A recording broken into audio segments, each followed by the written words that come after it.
we were in a self-managed super fund situation, and I was a little bit anxious about certain things, not having the experience to manage funds. We'd had that for 5 or 6 years. Up until we were 60, we hadn't really worried too much about it, and it just kept, the fees kept going. We didn't really, and then we started to get really worried. And, you know, just the managing of that, we had to prepare certain documentation for our accountant, and that all sort of was onerous, and it usually Yes. ended up on me. Judy did most of that, and that was a bit stressful. We wanted to do something about that because it was too much of a burden, the administration of it for us. Well, a common problem that people have with residential property, especially when it's in a self-managed super fund, is that it's a huge asset. It's one big lumpy asset that's relying on a rent payment and a net return when you take out all your costs, etc., that you need to meet at least 5% to get your pension payments initially, and that 5% increases over time.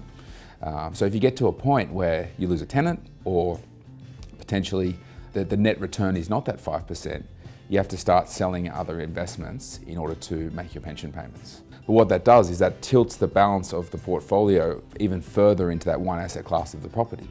Eventually you've only got a property in the fund, and then again, if that property is not making that 5% return, once you get to 75 and it goes up from there, then you have to sell the property, and you don't get to choose when to sell the property because you need to fund your lifestyle.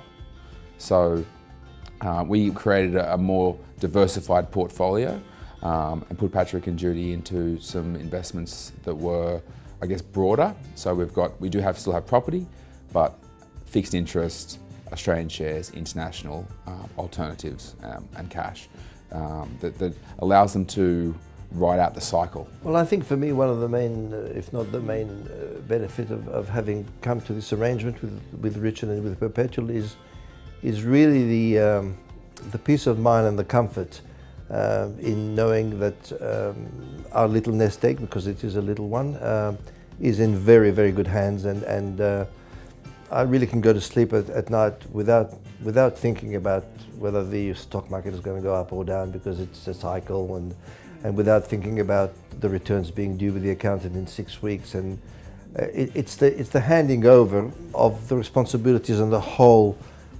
position with regards to managing our nest egg. I feel more comfortable with the future, you know, knowing that this is, you know, how we're going to plan it, and things are working in the right way with the amount of money we're drawing down and so forth. So, yep. Yeah. No, we're a lot more comfortable with the future. Now that Judy and Patrick have their financial plan in place, they're experiencing less administration burden, they've got a more diversified investment program, and they've got more time to do the things that they want to do.